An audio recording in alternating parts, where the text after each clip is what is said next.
অসমৰ মাননীয় মুখ্যমন্ত্ৰী ডক্টৰ হিমন্ত বিশ্ব শৰ্মাদেৱৰ প্ৰচেষ্টা আৰু চতিয়া সমষ্টিৰ সন্মানীয় বিধায়ক পদ্ম হাজৰিকাদেৱক অধ্যক্ষ হিচাপে লৈ গৰুকুটি বহুমুখী কৃষি প্ৰকল্পৰ শুভাৰম্ভ হয়। এই প্ৰকল্পটিৰ মূল উদ্দেশ্য হৈছে খিলঞ্জীয়া যুৱক যুৱতীক কৰ্মসংস্থাপনৰ সুযোগ দিয়া আৰু স্বাৱলম্বী কৰা তথা খিলঞ্জীয়াৰ দ্বাৰাই কৃষিজাত সামগ্ৰীৰ বজাৰ দখল কৰা। 11 জন সদস্যৰ দ্বাৰা গঠিত গৰুকুটি বহুমুখী কৃষি প্ৰকল্প পৰিচালনা সমিতিখন 2022 চনৰ পৰা কাৰ্যকৰী হয়। তেতিয়াৰ পৰাই গৰুকুটি বহুমুখী কৃষি প্ৰকল্পই ইণ্টিগ্ৰেটেড ফাৰ্মিঙৰ জৰিয়তে কৃষি আৰু পশুপালন খণ্ডৰ পৰা বৰ্তমানলৈ প্ৰায় 10 কোটি 50 লাখ টকা উপাৰ্জন কৰিবলৈ সক্ষম হৈছে।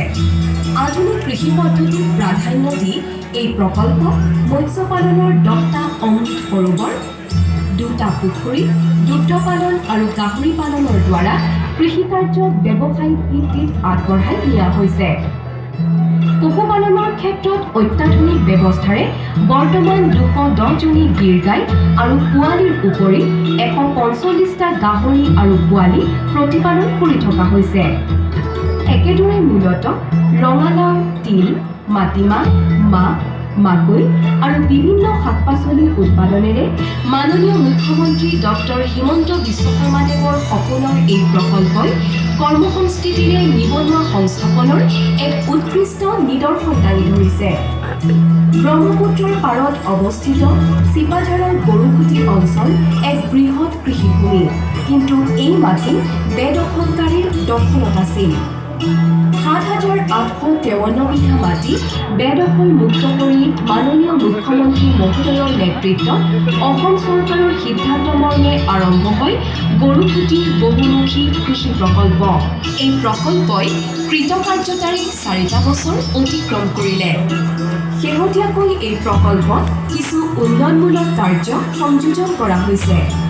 তাৰ ভিতৰত অন্যতম হৈছে এটা বিজ্ঞানসন্মত গাহৰি পালন কেন্দ্ৰ, যাতায়াতৰ সুবিধাৰ বাবে এখন দলং, যুৱ প্ৰজন্মৰ মাজত আধ্যাত্মিক চিন্তা চেতনাৰ প্ৰচাৰৰ বাবে এটি নামঘৰ আৰু বিভিন্ন সাংস্কৃতিক অনুষ্ঠান অনুষ্ঠিত কৰাৰ বাবে এখন আটকধুনীয়া ৰংগমঞ্চ।